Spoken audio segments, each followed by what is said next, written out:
At my husband Logan's will reading. His mother Isabella smirked and said, "Everything belongs to me." The lawyer just smiled and replied, "Actually, he left you a special message." Her smirk vanished when she read, "I never thought my life would turn into something out of a courtroom drama. But here we are. Logan and I were married for 10 years. We built a happy life together, filled with love, laughter, and a cozy home we worked hard for. But the one dark spot in our life was his mother, Isabella. From the moment I met her, she made it clear she didn't like me. She always accused me of being after Logan's money, even though we both worked hard. The truth was, she just wanted to control him."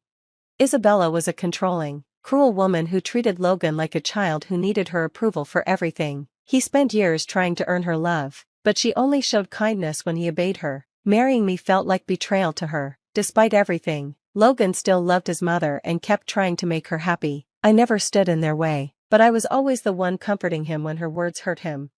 6 months ago, Logan died after battling a long illness. We had time to prepare and talk about everything, including his will. He knew his mother would come after me, so he made sure to handle things properly. During the will reading, I sat in the lawyer's office, still heartbroken. Isabella sat across from me, dressed in fancy black clothes, acting like she was the grieving widow. She had barely spoken to me since Logan's death, except to insult me at the funeral, saying I'd be homeless soon. She truly believed that everything was hers. The lawyer started reading Logan's will. "To my beloved wife, I leave our home, our savings, and all my personal belongings." Isabella's smirk faded, but she kept acting smug, thinking the real money and investments were hers. Then the lawyer continued, "To my mother, Isabella, I leave." He paused and picked up a separate letter, a personal message. Isabella looked confused. "What?" The lawyer handed her the letter. She grabbed it, furious. As she read, her face turned red, and her hand shook. She slammed the paper down and yelled, "This is a joke." I asked, "What does it say?" The lawyer handed me a copy of the letter. I read Logan's words, feeling both sad and proud. "Mother, if you are reading this, you're probably expecting to take everything from my wife. But understand this, you never controlled me, and you won't control her. You spent my whole life trying to make me feel like I wasn't good enough. But I found peace knowing I built a life with someone who truly loved me, not for money, but for me. You never gave me that love, and because of that, I owe you nothing. Everything I have goes to my wife, the woman who stood by me when you never did." The room went silent. Isabella's hand shook as she pushed the letter away. "This is insane," she shouted. "He was sick. He didn't mean this." The lawyer calmly replied, "He was of sound mind when he wrote this, as he wished. You've been left with nothing." Isabella turned her rage at me. "You poisoned him against me. You made him hate me." I looked her in the eye and said, "No, Isabella, you did that all by yourself." She shot up from her chair, nearly knocking it over. "This isn't over. I'll take you to court. That house, that money, it's all mine." The lawyer, completely unfazed, said, "You're welcome to try, but Logan made sure his will is ironclad. You'd only waste your time and money." Isabella glared at both of us before storming out of the office, slamming the door. I sat there, taking a deep breath. Logan had stood up to her in the end. Even after his death, he protected me, but something told me this wasn't the last I'd hear from Isabella. I was right. Things were about to get even worse. Isabella stormed out of the lawyer's office that day, but I knew she wasn't finished. She wasn't the type to accept losing. All her life, she got her way through bullying, lies, and cruelty, and now, losing to me, a woman she always thought was beneath her, was something she couldn't accept. I barely made it home when the phone started ringing over and over. When I finally picked up, Isabella didn't bother with small talk. "You think you've won, don't you?" Her voice was full of anger, not sadness. I stayed quiet.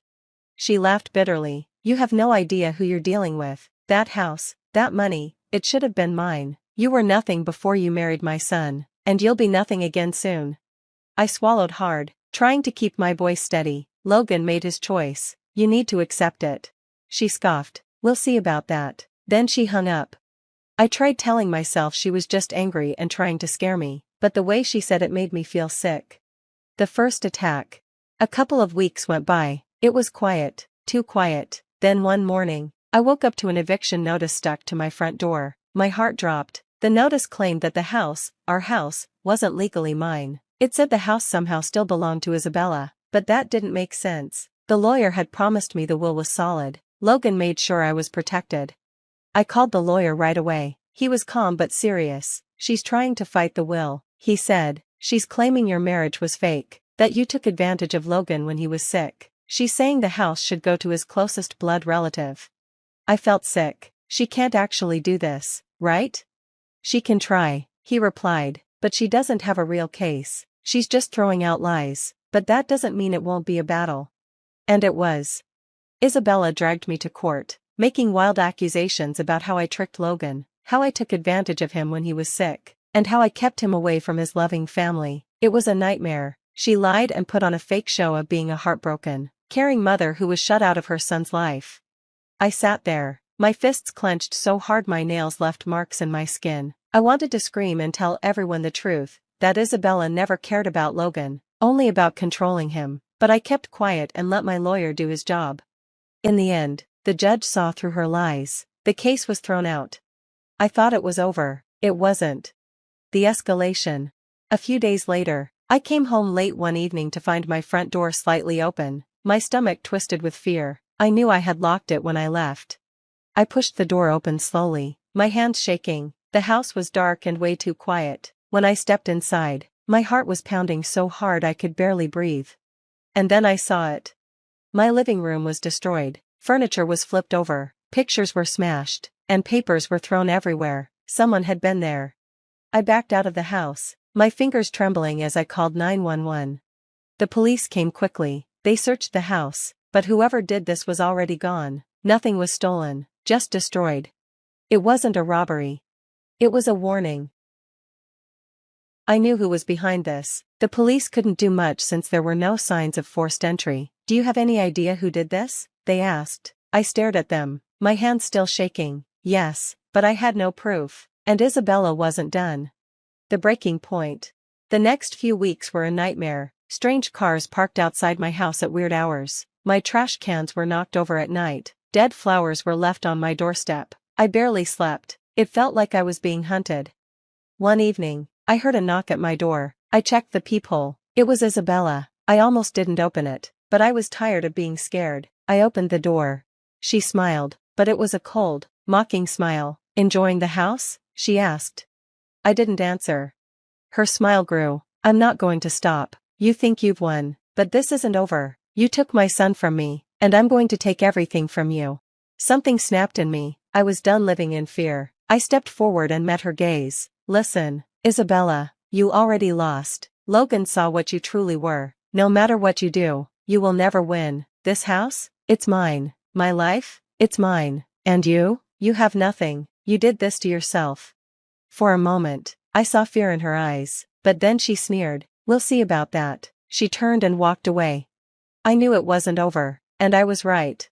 The ultimate betrayal. I barely slept that night. Isabella's words echoed in my mind. The next morning, my phone rang. It was my lawyer. "We have a problem," he said. "What now?" I asked, my voice trembling. "Isabella filed a new lawsuit. She's claiming Logan had a secret will, one that leaves everything to her." I almost dropped the phone. "A secret will? That's crazy." "I know," he said, "but she filed paperwork. And worse, she has a witness." My stomach twisted. "Who?" He hesitated. "Logan's best friend." David's betrayal. David had been Logan's best friend for years. He was the best man at our wedding. I trusted him. And now, he was helping Isabella.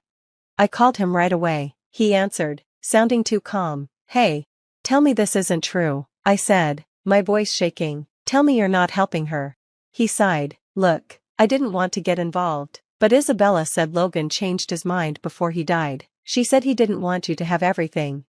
"That's a lie, and you know it," I said. "She has a document," he replied, "and I saw Logan sign it." I felt like I'd been punched. "You're lying, or she's paying you to lie." He went quiet. That silence told me everything. "How much?" I whispered. "How much is she paying you to betray your best friend?" He didn't answer. I hung up. A dead man's secret. I went straight to my lawyer's office. He was already looking at the supposed new will. "This is fake," he said. "Logan was careful. He wouldn't make another will without telling me." "So how do we prove it?" I asked. "The signatures aren't a perfect match. It's close, but not the same. We'll need a handwriting expert. He looked at me, but there's something else. He opened a file on his computer. Before Logan passed away, he made a video. He wanted to make sure no one could twist his words. My breath caught. A video? He nodded. He asked me to keep it safe. I think now is the time to use it. He clicked play. There was Logan, looking right at the camera. Logan's final words. He looked tired and thin, but his voice was steady. If you're watching this, it means my mother is trying to take what isn't hers. Tears filled my eyes. Logan spoke clearly. Isabella, if you're in a courtroom trying to lie your way into my money, know this, I expected you to do this. Isabella's fake will was worthless. David's lies were useless. Logan had outsmarted them even after he was gone, but his next words changed everything. Logan looked straight at the camera. Isabella, I know about the money. I froze. My lawyer looked shocked. Wait, what? Logan continued, his voice sharp. I know you stole from me, from my father, and from the company. My heart pounded. What was happening? Then Logan said something chilling. I know you paid David off years ago. I felt sick. Logan had known all along that his mother and his best friend had been working together, even before he died. He held up papers. I found the accounts, the secret transfers, the missing money. You thought I wouldn't notice, but I did. Logan had been collecting evidence. Then he smirked. That's why I set a trap. The video ended. My lawyer let out a low whistle. Well, that changes everything. I was shaking. What does he mean by a trap? He stood up. Let's find out. We went through Logan's files and found the truth. Bank transfers, fake companies, stolen money. Isabella had been stealing for years, and David had helped her cover it up. I felt rage building up. What do we do now? My lawyer grinned. We don't just fight back, we destroy them. The next day, we pressed charges for fraud, theft, and conspiracy. Isabella and David were about to face a legal nightmare. Isabella showed up at my house one last time, pale and desperate. Call off your lawyer, let's make a deal. I looked her in the eyes. No. For once, she realized she had truly lost. Isabella thought she could win by lying, bullying, and scheming like she always had, but Logan had outsmarted her. Even after his death, he was in control. The evidence was solid: bank fraud, money laundering, stolen inheritance, and wire transfers all traced back to her. David was just as guilty for helping her hide it. My lawyer handed everything over to the authorities, and then we waited as their world crumbled. It started with the IRS freezing her accounts, then, the police raided her house. The news spread quickly, authorities investigating financial crimes linked to the Caldwell estate. Isabella was arrested. She looked terrified as they led her away in handcuffs. David tried to run. He was caught at the airport with a one-way ticket to Mexico and $50,000 in cash. The police got him before he could escape. In court, the evidence was undeniable. The fake will, the stolen money, the bribes, everything was laid out for the judge and jury. Logan had left another video, this one for the court. It was longer, with even more proof. Isabella looked horrified as it played. Her own son had destroyed her case. The judge didn't hold back. Isabella got 15 years in prison. David got 10 years for helping her. Isabella tried to reach out to me from prison. She sent me a letter that said, "You think you won, but you're nothing without Logan. You took him from me. I'll never forgive you." I stared at the letter, then sent it back, unopened. Isabella lost everything. Her money, her house, her fake reputation, all gone. I sold the house she fought so hard to take from me and used the money to start a new life. I healed and moved on. Logan won, and that was the best revenge of all.